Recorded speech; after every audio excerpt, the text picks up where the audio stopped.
Character design is a tricky topic. There's tone, art style, genre, but at least today I'm going to give you my approach and hopefully some advice to help you in your endeavors. And every approach starts with a foundation. In our case, it's called heart, and there are by and large 3 cores that you can put in your heart today: quirk, personality, and lore. So if you have a character that you're struggling to flesh out, figure out which of our cores, or maybe even 2, might be best to help you with designing your character. And Kea Listel that I did for Miracle Maiden is going to be our cover girl when it comes to lore. So take her scars, for example. They tell us about her backstory. Take her extremely thick wild hair. Backstory also.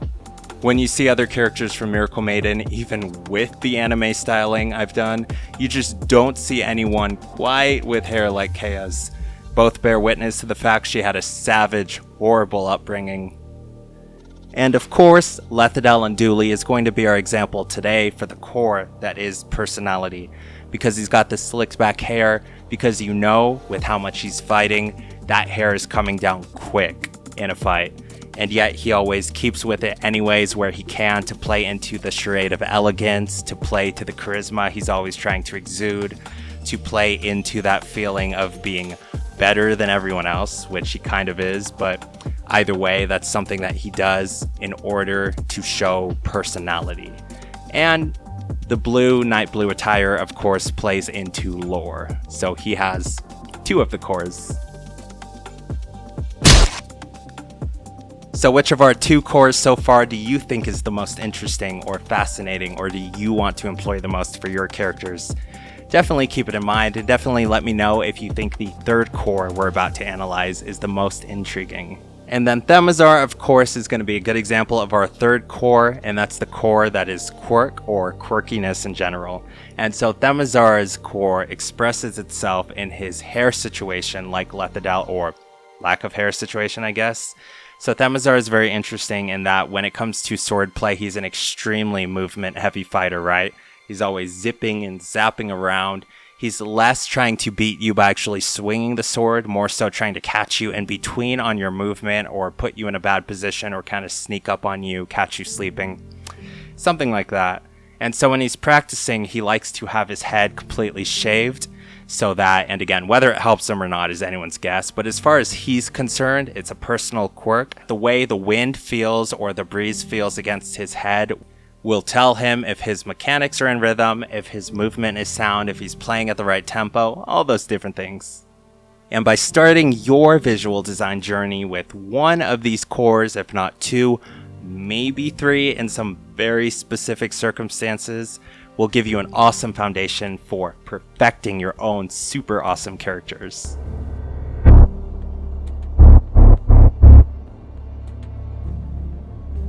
So specifics of the character design philosophy I have, and philosophy is a good word, it kind of sounds kind of geeky, but the reason that my characters always work for me is very simple, is that I go straight to the core of how my writing plays out and what I want to do, and the core of my writing style is horror and a love of side characters. Kedmarine, Themazar, Jurthien, Vestaleth, Teofun, you're going to notice a theme with a lot of my side characters, and that if you look in their eyes, you definitely walk away thinking that these side characters think they are the main character. And because I love side characters to death and want to give my side characters big moments that most authors would only give to their main character, therefore, at the least, I need my side characters to look the part to have my back. Because if I have a main character over here looking like Sephiroth, and then you got a side character kind of like Ignatz over here, and he's the one taking all the big moments, your audience is probably going to come away thinking, I think that guy missed something in the way he wrote his story. 思い出にはならないさ。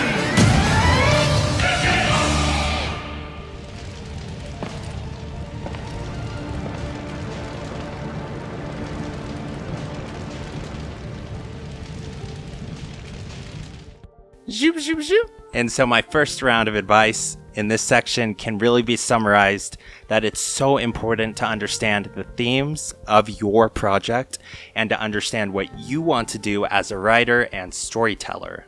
So every design has a place, right? Somewhere or another, but one of the big things to really understand, and like I get this because when you work like really, really hard on something, it really, really sucks when you can't use it, what you worked on the way you quite wanted to.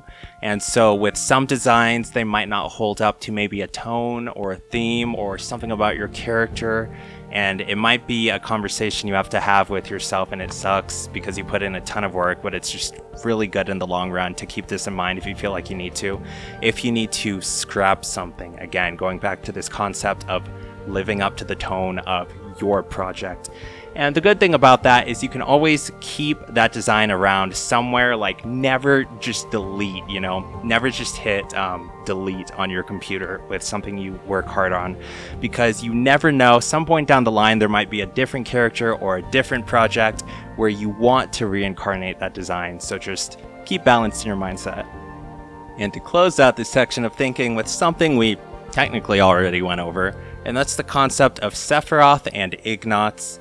Make your characters play off of each other. You want good chemistry because it can be very easy to have maybe like a character B and a character C, and character B is always kissing up to character C or some theoretical plot point like that.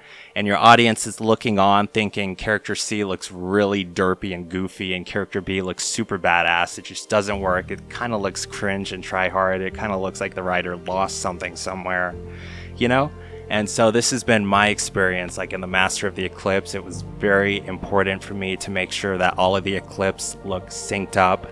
Everyone in the Eclipse looks like they keep the same training, the same routine, the same armor. They look good together. They have great chemistry. How would this appearance look in scene X or scene Y? Always ask yourself that question.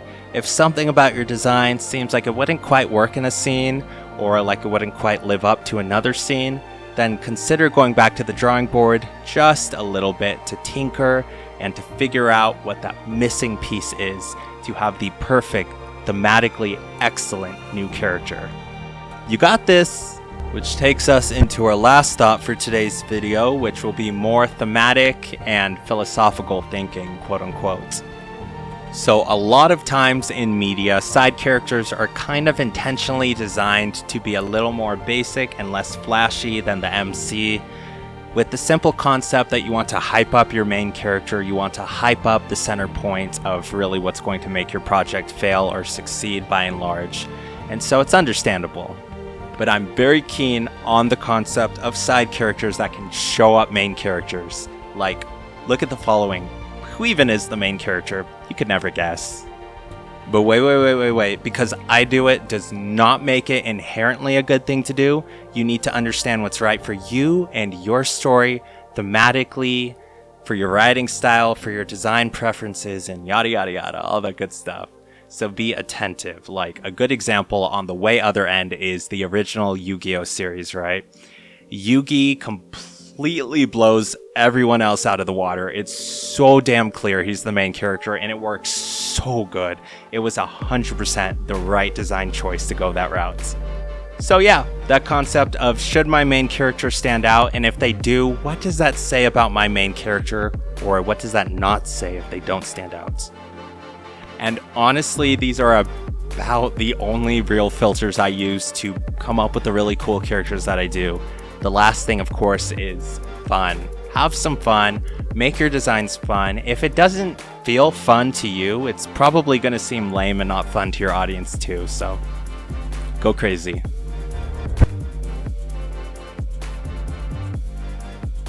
Examples of this in practice, you got like Kedmarine with the cowlicks. He really doesn't care what anyone thinks, so he's not going to comb his hair to be respectable. That's the personality core.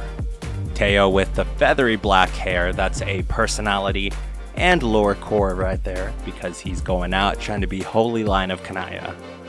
Ringface over here with the super cool mask, that's a lore core right there, and because my series is horror and mystery, Ringface's Lore core helps to blur and bleed the lines we established beautifully, acting also as a very thematically appropriate decision. Like, it's really that easy once you start getting comfortable with these concepts and also get a ton of experience in. That's also very important as always. So if you've been struggling with character design, maybe just wanted a refresher, fresh look, or just wanted to see if you can find something to add to your creative arsenal, then I'm happy you've stuck along this far. I hope you all have an awesome time in your creations. Thank you so much for watching. Love you all. And subscribing and sharing helps a ton. Indie author life, you know. The literary industry hates me, so any support is so appreciated. Love you all again. Lights out.